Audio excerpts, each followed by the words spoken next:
Agad na pinawi ng otoridad ang pangamba na teroristang nasa likod ng pagsabog sa airport ng Zamboanga City kagabi. Nakilala na rin ang suspect at ayon sa otoridad ay maaaring hindi nito alam na bomba ang kanyang daladala sa paliparan. Tinutunan din ngayon ng pulisyang anggulo na isang politiko ang maaaring target ng naturang pambobomba.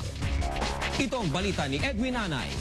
Politika ang isa sa nakikitang anggulo sa pambobomba sa Zamboanga City International Airport na ikinamatay ng 2 tao at pagkasugat ng mahigit 20 iba pa. Sa inisyal na investigasyon, sinabi ni PNP Chief Director General Jesus Bersosa na si Governor Abdu Sakultan ng Sulu ang lumulutang na maaaring pangunahing target ng nasa likod ng naturang pagbomba. The motive that appears to be is a politically motivated terrorist act that is a possible attack